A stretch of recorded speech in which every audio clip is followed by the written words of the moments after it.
Prohibí a mi hijo ver a mis padres, pero se fugó con ellos y descubrí por qué mis padres lo manipulaban. El momento en que descubrí la nota en la almohada de Leo, mi mundo se puso patas arriba, no, se pulverizó. Me fui con la abuela y el abuelo, decía, con esa letra suya un poco torcida, como si supiera el lío que estaba montando.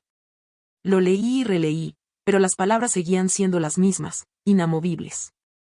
Mi hijo, mi Leo, mi niño de 15 años, se había fugado con las dos personas de las que lo había intentado proteger con uñas y dientes durante el último año. Una prohibición en toda regla. Y ahora, estaban juntos. Un nudo frío y pesado se instaló en mi estómago, justo donde antes sentía el calor de la culpa por haberlos apartado. Ahora solo quedaba un pánico helado. Sabía, con una certeza que me golpeó con la fuerza de un tren de mercancías, que esto era obra de mis padres. Ellos eran capaces de cualquier cosa para salirse con la suya, siempre lo habían sido. Y ahora, su objetivo era Leo. Fue una mezcla de rabia y miedo que no había sentido desde la última vez que mis padres habían intentado socavar mi autoridad como madre. ¿Cómo habían llegado a este punto?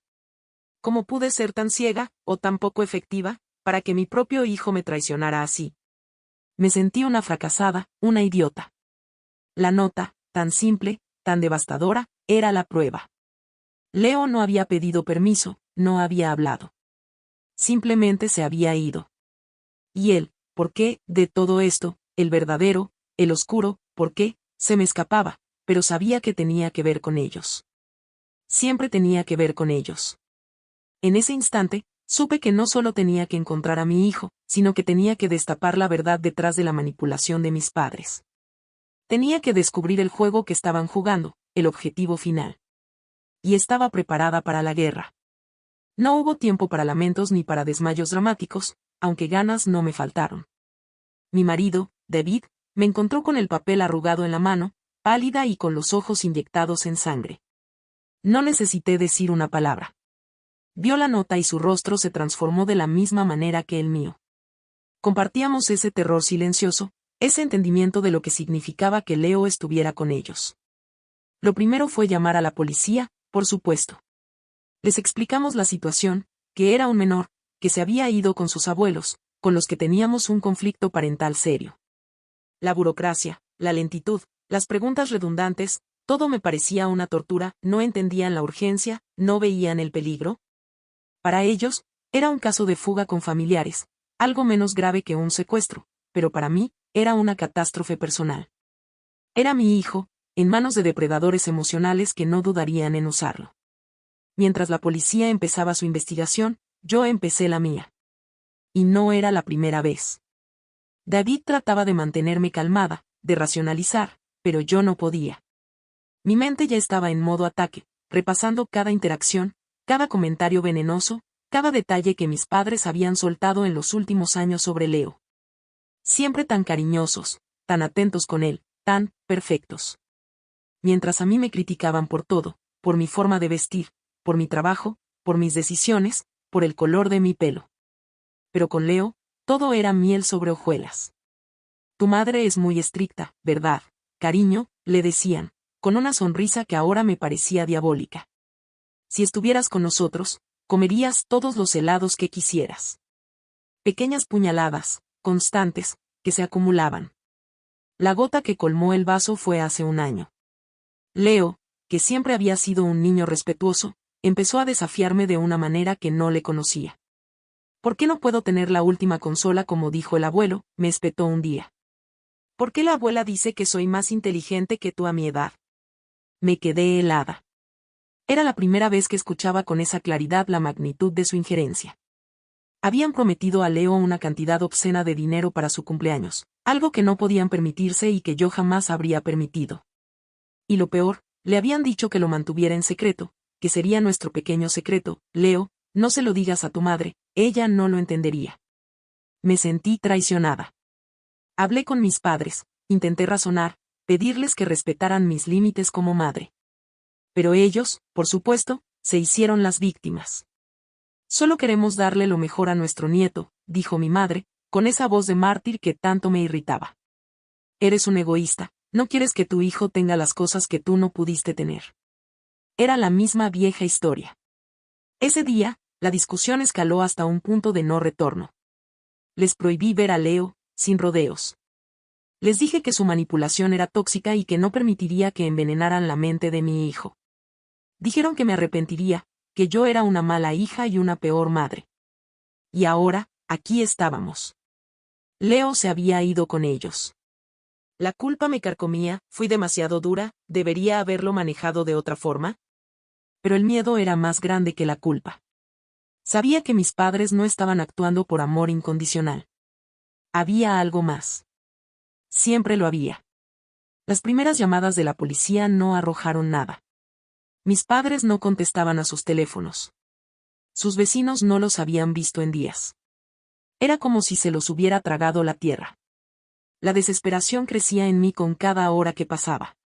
David intentaba consolarme, pero yo no podía parar de pensar en Leo, solo, con ellos, sin mí para protegerlo. No importaba lo enfadada que estuviera con él, seguía siendo mi hijo, mi carne y mi sangre. Entonces, la llamada llegó.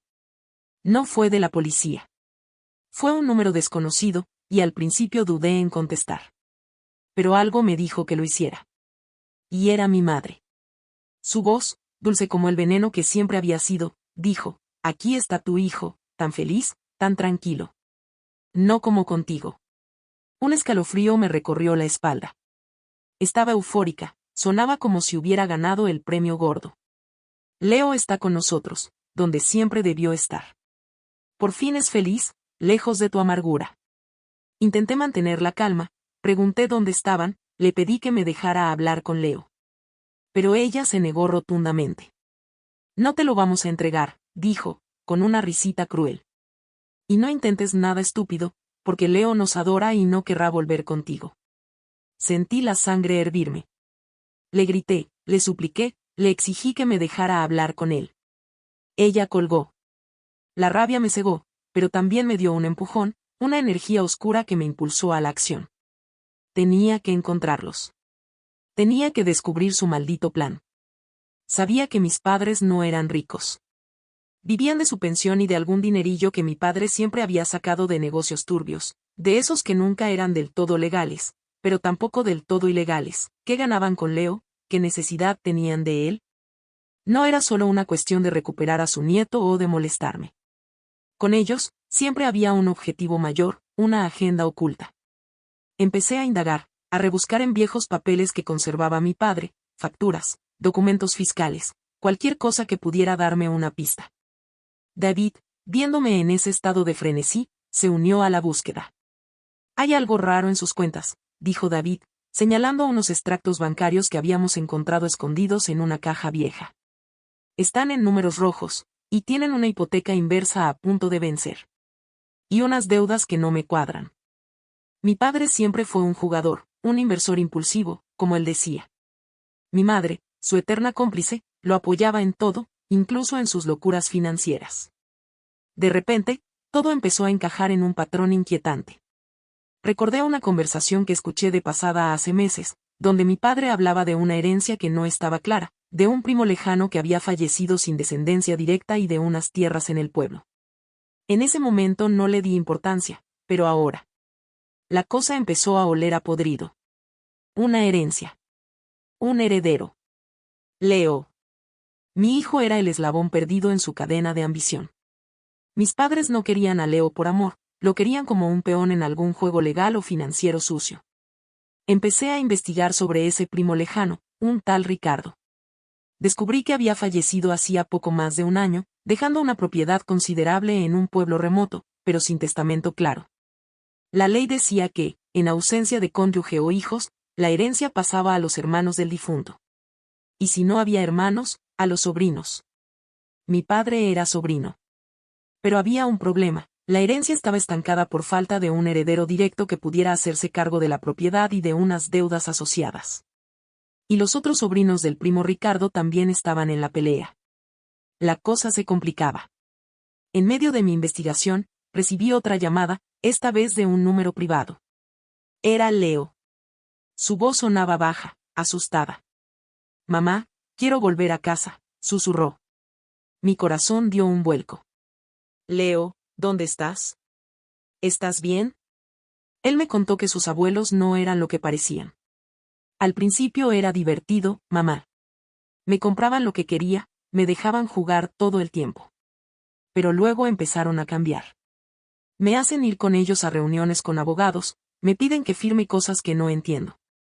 Dicen que tengo que ser un hombrecito y ayudarles. Y no me dejan hablar contigo. Mi sangre se heló. Las firmas. Los abogados. Era justo lo que temía.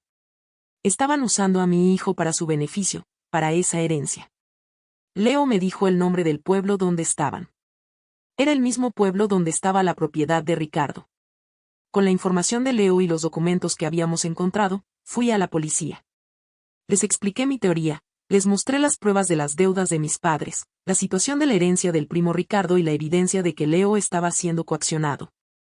Al principio dudaron, pero cuando les puse la llamada de Leo, supe que no tenían otra opción que tomarse la situación más en serio. La manipulación de un menor para fines financieros era un delito grave. Un equipo de la policía se dirigió al pueblo con órdenes de registro y de rescate de menores. David y yo fuimos con ellos, la angustia carcomiéndome, pero también una furiosa determinación. Iba a recuperar a mi hijo y mis padres iban a pagar por esto. Cuando llegamos a la casa, que resultaba ser la vieja y descuidada propiedad del primo Ricardo, mis padres estaban allí, con Leo.